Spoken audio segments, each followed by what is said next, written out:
So most of you have seen this new Storm deck pop up. It became well known since it is able to do turn 2 kills and could be the future for regular Storm. While this video is a little late on that topic, I still figured it would be a fun matchup to show and explore some of my first thoughts playing against the deck. Now the reason I was able to feature this deck was because one of my friends wanted to rent out the deck and play against me, so the matchup would be on the channel. So as a disclaimer, this is just a casual game meant to show the matchup. Now the deck list I am playing hasn't changed too much since last video. I'm trying out some different 1-drops and I decided to give Dockhand a go, even though it can be clunky, and that is really the only notable change. So with all of that out of the way, let's start. So this game, we're on the play, and this opening hand in the blind, I would keep it, but I know what my opponent's playing. So versus my opponent's deck, I think I should ship this hand. It's a decent hand. In the blind, definitely keep, but it doesn't have answers for the combo, and it's quite slow versus their deck. So we mulliganed, and this hand is way better. We have 4 answers between Merfolk Trickster, Force Negation, and the 2 Dismembers. So I think overall this hand is much better and will perform much better. Now, you might have noticed I bottomed an island, and I probably should have done that. It's just like a force of habit, like if I see Cavernous Souls, I'll bottom an island, but I really should have bottomed one of the Cavernous Souls, just because we want to get to a point where we can comfortably cast Force Negation without having to draw too many new lands. Now here, I decided to dismember their Darcy, just because I have so many answers, I can get away with using my dismembers on some of their value creatures. We're in that good of a position, and I did it before the Mishra's Bubble resolved, just in case they have another one, because I don't want them getting another Surveil trigger. So here, our opponent, I believe they play another bubble, and then they pass. So they look at my top card, that's fine, and then they keep one bubble to themselves. Now, we have an interesting question here. Do we cast Do we cast Merfolk Trickster on our opponent's end step? I want to apply pressure. I do. I want to get some creatures out. But Merfolk Trickster is a very valid answer versus my opponent's deck. So by applying pressure, I'm losing an answer to my opponent. And our opponent, we have 2 mana up. Does it look like they're going to do anything? So I said, you know what? I still have a Dismember and a Force Negation, which I'm going to save cautiously. I'm playing out the Trickster because I need to start getting some damage in. So here we draw Hexcatcher. That's nice. If we had Hexcatcher last turn, I would have played out the Hexcatcher, but we didn't have that, and Trickster was really our only way to guarantee some sort of damage.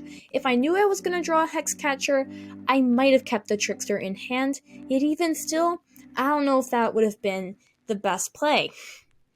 So keeping the Trickster on the field, definitely probably a better move. Now on our opponent's end step, I cast a Vidalian Hexcatcher because, I mean, Hexcatcher is really an end step card most of the time. Now, here's my biggest mistake, like out of the game. I should have cast Tideshaper right now, like second main this turn. I didn't though, and I'm like, oh, I'll keep it as a card to pitch to Force Negation.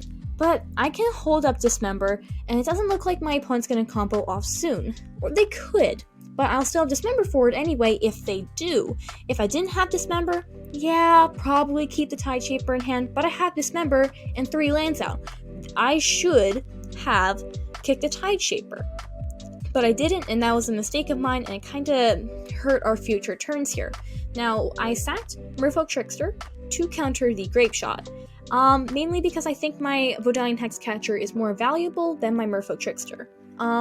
So yeah, it's kind of like picking which creature you think is more valuable in these cases. But Vidalian Hexcatcher being a lord, the counter effect on a stick, I think Vidalian Hexcatcher is more relevant. Here I cast Sway Loon under the thinking, well, if anything too bad happens, I have Force Negation, and Sway Loon's a pretty good body. I also have Hexcatcher to sack if things get really bad, but see, I think it would have been beneficial if I cast out the Tide Shaper. Now, here our opponent plays a Ritual, and I'm like, okay, I think I'll actually sack my Hexcatcher and counter this thing, just because I want to make sure my opponent is like as far behind as possible. We already have the advantage. We have all these answers. I want to keep him far behind so I can accelerate my own gameplay, because we don't have too many, like, our opponent's at 10, which is good, but it's not like we're gonna win immediately, right? We still have a few turns to go, so the more turns I can make my opponent play out their game plan, the better for us, while we also have some answers just in case they get their game plan out. So here we draw Lord of Atlantis off Swaylun. Decent card, not the best, but we're not in a bad spot where we're like really preying on something. So here I just played out that island and then cast a Lord of Atlantis. Now, you could argue casting a Tide Shaper right now and then casting like maybe Lord next turn, because you'll swing for an extra point of damage. Actually, it would be 7 points of damage conveniently, but if I have to pitch something to force negation, I would prefer to pitch Tide Shaper than Lord of Atlantis. I think there's a good debate here, and you could argue casting out the Tide Shaper instead, but I cast out the Lord. Now I let them resolve the Ritual, which could also be another mistake. Yet remember, this is like my second time playing against a deck. My plays are not perfect here, but I'm trying to like still wrap my head around how this is like it's similar to regular Storm, but it's still different. So they played out the first Summoner's Pact. I'm like, okay, that's fine. The second one, though, that's an issue, because now we don't have 2 Dismembers to deal with the 2 Rot Priests they might get. And I said, no. I'm going to counter the Summoner's Pact to guarantee you can only get 1 Rot Priest. That way, I can at least guarantee a Dismember and make sure you don't have any of them out.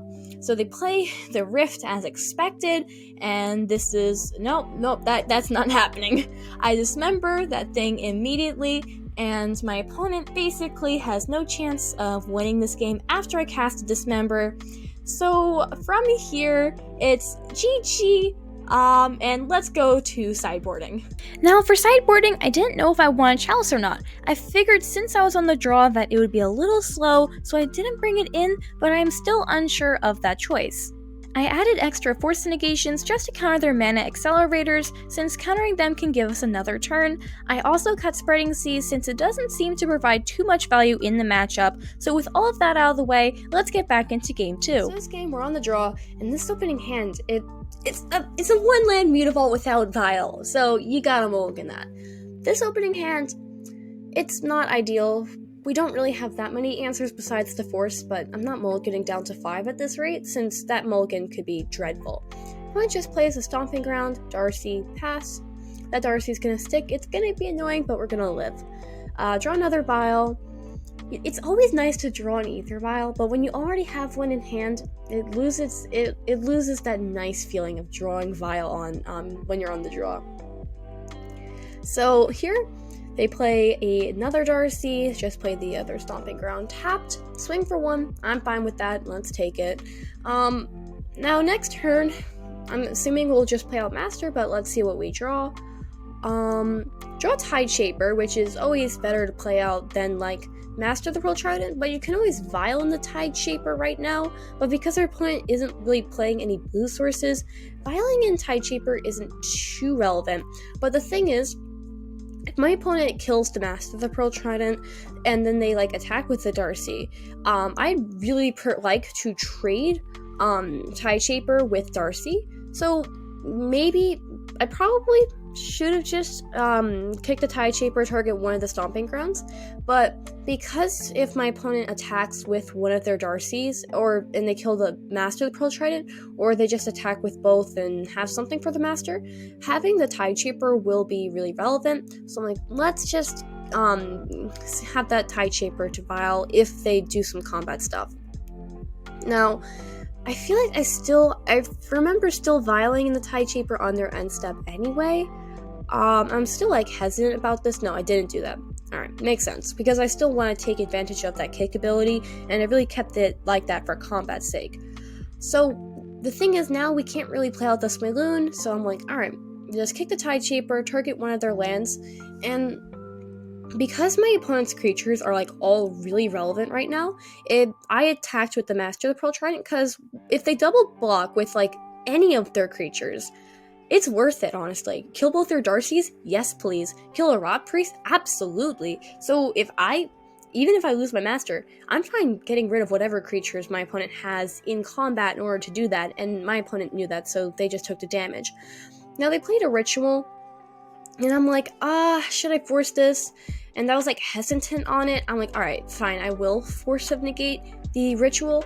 I should have done it probably after that second surveil triggers because they wouldn't know that I forced it.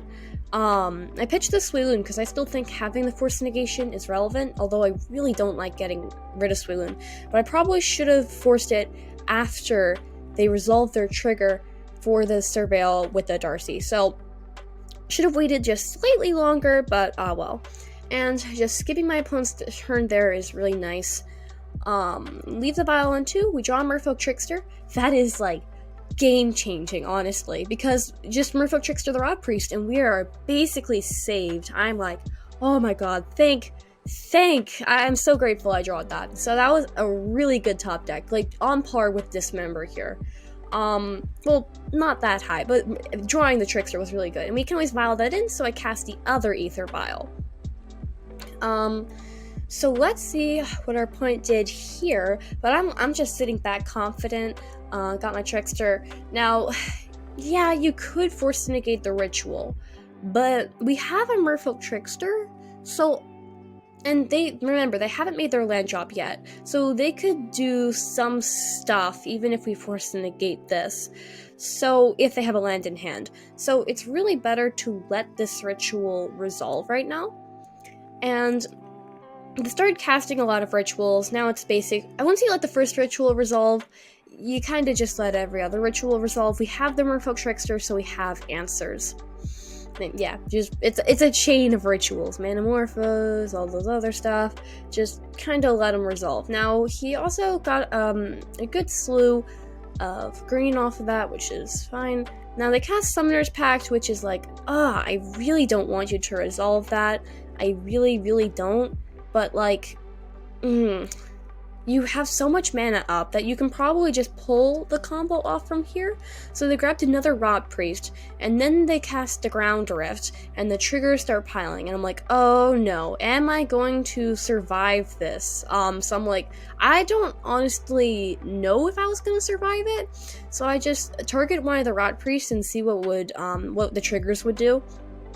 So they start triggering. Now they get 5 triggers, which means they have a total of like 7 triggers, which means I'm safe this turn. My opponent's empty-handed. They're empty-handed, which is really, really, really good for us. And now we have 7 Infect, which is rough. It makes it hard on combat because of the toxic one on the Rot Priest, but we're managing. Oh, we also have Island Walk, so that's good. So 7 Infect, don't like it, but I mean, we're doing good. Now, they attack with the Darcys, life total, that's not necessarily what I'm concerned about right now.